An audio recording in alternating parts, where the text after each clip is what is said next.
Police की कार्रवाई पे और पुलिस को जिस तरह का मनोबल सपोर्ट जो है यहाँ के बीजेपी के नेताओं ने किया, उससे स्पष्ट होता है पुलिस ये सोच के कि ये मुस्लिम समाज के लोग हैं, वो इनको डराने का दबाने का काम कर रही है। और आंदोलन की बात कही है भाई चंद्रशेखर जी ने, तो आंदोलन भी किया जाएगा, सड़कों से लेकर सदन तक जहां तक भी संघर्ष करना होगा संघर्ष किया जाएगा, लेकिन न्याय दिलवाया जाएगा ताकि कल को दोबारा कोई ऐसी घटना ना हो। और एक बार एक घटना जिसको कि एक पक्ष का कहना है कि हत्या और एक कहते हैं कि कोई और है, तो इसका पटाक्षेप होना चाहिए। आश्वसित है आप, दोनों बाजू की तरफ आपके जो है संविधान की बात करने वाले खड़े हैं, हक की आवाज को बुलंद करने के लिए खड़े हैं। आपकी आवाज को कहां तक पहुंचा रहे हैं, 2 शब्द कहेंगे?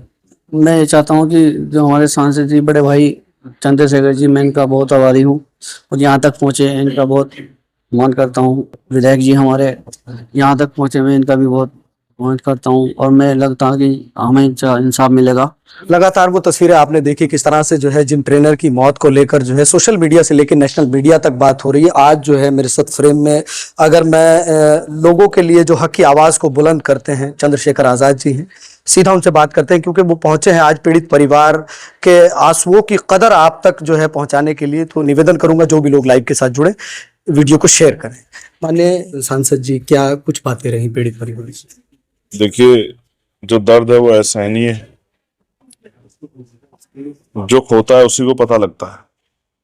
जिसने कभी अपना कोई खोया ना उसको नहीं एहसास होता। माँ 9 महीने बच्चे को पेट में रख के पालती है, खुद सूख गीले में पड़ती है, अपने बच्चे को सूखे में पड़ाती है, और जिसके जवान बच्चे के साथ इतनी बड़ी दुर्घटना हो जाए, उस माँ पे, उस परिवार पे क्या बीत रहा होगा, उन बहनों पे, ये मैं और हमारे सभी साथी विधायक जी, हम सब लोग समझते हैं।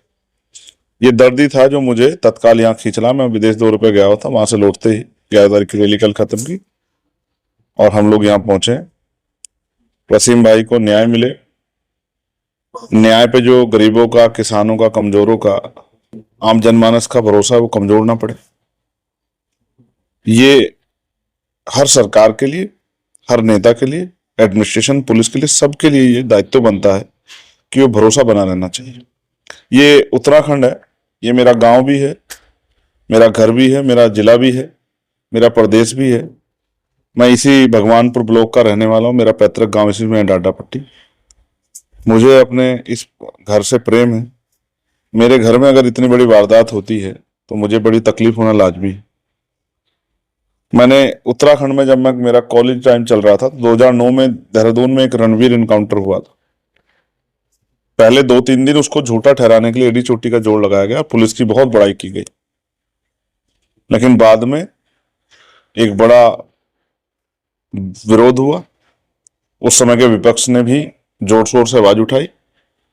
उस घटना में सीबीआई जांच हुई और सीबीआई जांच होने के बाद जब कोर्ट का आदेश आया, सीबीआई कोर्ट का, तो 17 पुलिस वालों पे कार्रवाई हुई।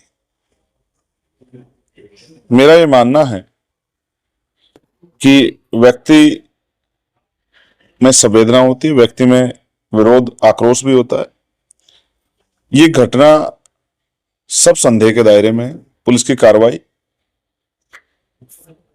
न्याय देने की नहीं, इस परिवार को डराने की, इन लोगों को डराने की है।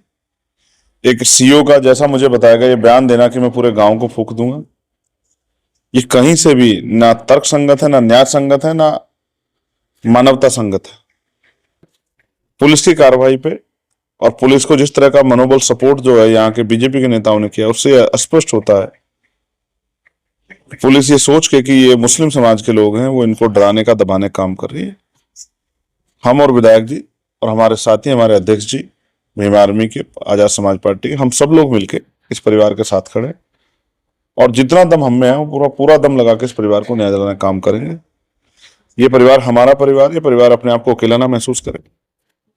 इस बात का भी मैं विश्वास दिलाता हूं कि मैं लोकसभा में और विधायक जी से मैंने कहा है, आग्रह किया है कि वो विधानसभा में इस मामले को जोर शोर से उठाएं।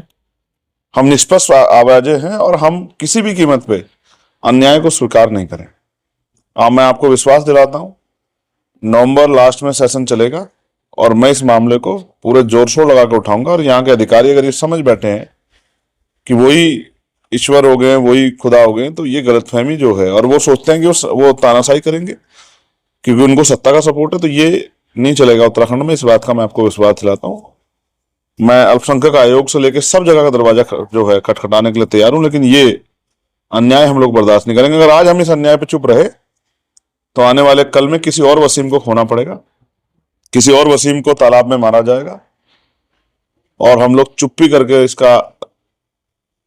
इस अन्याय को देखेंगे। ये हमसे नहीं होगा। हम लोग जब तक जीवित हैं अन्याय के खिलाफ आवाज उठाएंगे। मैं इस क्षेत्र के लोगों में बड़ा गुस्सा, उनसे शांति की अपील करता हूं और उनको विश्वास दिलाता हूं कि अब हम इस लड़ाई को अपने बलबूते लड़ेंगे, और एक बड़े से बड़ा आंदोलन, अगर पुलिस हमारी मांग सुनेगी तो हम हरिद्वार में जिला मुख्यालय में एक बड़ा आंदोलन, मैं स्वतः उसमें रहूंगा,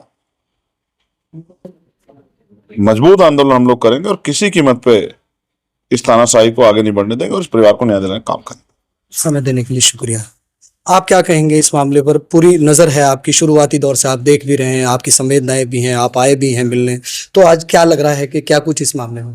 देखिए, माननीय सांसद जी ने सारी बातें कह दी हैं। मुझे लगता नहीं है कि अब उनके कहने के बाद मुझे इसमें कुछ कहने के लिए बचा है। मेरा पूर्णतः समर्थन है। जैसे भी माननीय सांसद जी कहेंगे आगे उस तरीके की रणनीति बनाई जाएगी।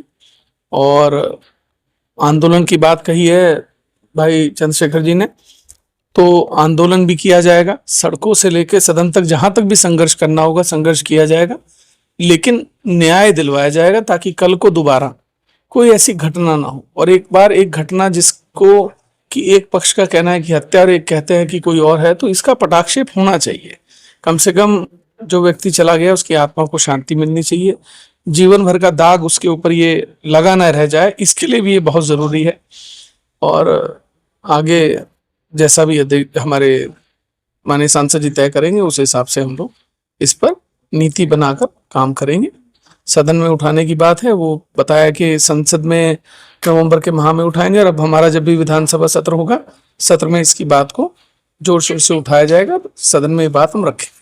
समय देने के लिए शुक्रिया। आश्वसित हैं आप, दोनों बाजू की तरफ आपके जो है संविधान की बात करने वाले खड़े हैं, हक की आवाज को बुलंद करने के लिए खड़े हैं। आपकी आवाज को कहां तक पहुंचा रहे हैं, दो शब्द कहेंगे? मैं ये चाहता हूँ कि जो हमारे सांसद जी बड़े भाई चंद्रशेखर जी, मैं इनका बहुत आभारी हूँ और यहाँ तक पहुँचे, इनका बहुत मान करता हूँ। विधायक जी हमारे यहाँ तक पहुँचे, मैं इनका भी बहुत मान करता हूँ और मैं लगता है कि हमें इंसाफ मिलेगा और मैं इनका बहुत आभारी हूँ। शुक्रिया। तो साफ तौर पर आपने देखा किस तरह से जो है सांसद जी ने कहा है कि इस लड़ाई को मजबूती के साथ लड़ा जाएगा और इस लड़ाई को छोड़ा नहीं जाएगा। इस मामले को सदन में भी उठाया जाएगा, तमाम चीजें की जाएंगी। अगर सरकार नहीं जागी तो ये कहा जा रहा है कि आंदोलन होगा, ये एक बहुत बड़ा आंदोलन होगा। जो भीम आर्मी के चीफ हैं उन्होंने साफ तौर पर कहा है कि मेरे नेतृत्व में एक बहुत बड़ा आंदोलन होगा। चलिए अब देखा जाएगा कि न्याय वसीम जिम ट्रेनर को कब तक मिलता है। और ये तमाम तस्वीरें आपके सामने हैं। आपसे निवेदन करूंगा वीडियो को ज्यादा से ज्यादा शेयर कीजिएगा ताकि जो देश के हुक्मरान हैं उन तक भी ये वीडियो जाए और कहीं ना कहीं आमजन लोगों तक भी ये वीडियो जाए। जिस तरह की वसीम जिम ट्रेनर को लेकर के जो है बातें हुई हैं वो तमाम आपके सामने। आपसे निवेदन करूंगा वीडियो को शेयर कीजिएगा।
थोड़ा साइड से हो जाओ भाई, पीछे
ऐसी ही देश दुनिया की खबरें देखने के लिए आप हमारे चैनल को फॉलो करें और सब्सक्राइब करें। मैं आपको बता दूं, हमारे YouTube channel true media house को सब्सक्राइब करें और बेल आइकन का बटन दबाना ना भूलें, ताकि आपके पास हमारी हर अपडेट की नोटिफिकेशन पहुंचते रहे और आप हमारे साथ, हमारे चैनल के साथ बने रहें।